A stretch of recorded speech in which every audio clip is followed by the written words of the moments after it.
Nous sommes avec Florian Philippot. Pourquoi? Parce que le président du mouvement Les Patriotes a écrit un livre sur l'oligarchie démasquée, où on retrouve quand même, bonjour à vous Florian Philippot, des chapitres étayés sur le business des labos et avec quand même une... non pas une économie souterraine, mais j'allais dire une économie totalement masquée, Florian Philippot. C'est ce que vous dénoncez en tous les cas.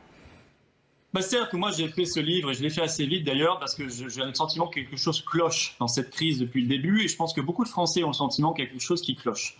Et bon, alors il y a eu toutes les erreurs dont vous avez, j'imagine, parlé, l'incompétence, les contradictions, les mensonges des autorités, mais il n'y a pas que ça. On voit bien qu'il y a manifestement une partie de la médecine... On a essayé d'être un peu plus nuancé, hein, on a essayé. Qu'est-ce qu'il y a d'autre alors? Écoutez, en tout cas, moi, je l'explique et je l'argumente et je donne des propositions et des solutions, en tout cas dans ce livre, sur ce sujet-là. Mais sur ce que vous dites, il y a une partie de la médecine, on a le sentiment, et même des responsables politiques, et je crois que les Français en ont pris conscience, ça peut être brutal, mais ils ne sont pas forcément là, ils ne font pas forcément les choses pour le bien des peuples et pour le bien des gens. Il y a d'autres intérêts qui rentrent en compte, alors des intérêts de carrière, des intérêts financiers, des intérêts qui sont non dits, qui sont cachés, qui sont... en tout cas, très très loin de l'intérêt général, de l'intérêt des populations. Et c'est ce que j'ai voulu explorer dans ce livre. Alors il y a la question des liens d'intérêt, des conflits d'intérêt, ce qui n'est pas forcément la même chose, hein. On est remonté d'ailleurs aussi jusqu'à l'Organisation mondiale de la santé. Les gens ne savent pas très bien forcément comment elle fonctionne, qui la finance. Et j'ai voulu explorer ça, entre autres choses, dans ce livre et surtout donner des solutions. Mais justement, parmi les solutions, qu'est-ce qu'il faudrait faire?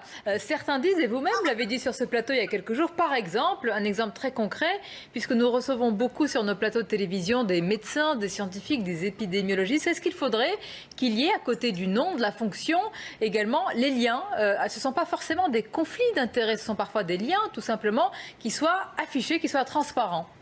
Bien sûr. Vous savez, aujourd'hui, les liens d'intérêt sont disponibles sur le site transparencesanté.gouv.fr. Moi, je souhaite qu'avant de prendre la parole à la télévision, à la radio, mais normalement, la loi le prévoit déjà, hein, quand ils parlent de leurs médicaments ou de traitements. Or, souvent, dans les interviews, ils sont amenés à parler de traitement à un moment ou à un autre. Il faudrait que ces médecins donnent systématiquement leur lien d'intérêt pour éclairer le journaliste et le téléspectateur. Je pense que c'est indispensable et on comprendrait mieux certaines choses. Est-ce qu'ils sont là pour faire le bien commun ou est-ce qu'ils sont là pour vendre un futur médicament extrêmement cher qui est en train d'être fabriqué par un laboratoire? C'est une vraie question. Voilà, allez-y. Pardon, mais Sophie Obadia vous interpelle. Est-ce qu'il n'y a pas une voie médiane, c'est-à-dire qu'ils peuvent être là pour parler d'un produit qu'ils connaissent bien, donc un intérêt à parler d'un produit qu'ils connaissent bien, sans pour autant se transformer en vendeur de médicaments à tout prix? Est-ce qu'il y a pas est-ce que vous ne croyez pas qu'il y a des médecins honnêtes qui travaillent? Parce que de toute façon, la recherche n'avance qu'avec la collaboration de médecins qui travaillent réellement pour qu'un médicament émerge et soit utile à la population,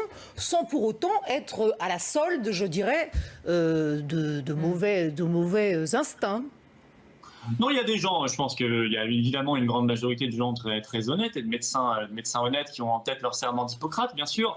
Mais vous savez, ce n'est pas forcément une question de malhonnêteté, c'est une question aussi de prise dans l'engrenage. Vous commencez, vous êtes plein de bons sentiments, vous commencez votre carrière de médecin, vous êtes plein de bons sentiments, puis vous êtes pris dans un engrenage, on te dit, bah si, ça fonctionne comme ça, c'est quand même plus simple si tu veux te financer ta revue, financer ton labo, etc.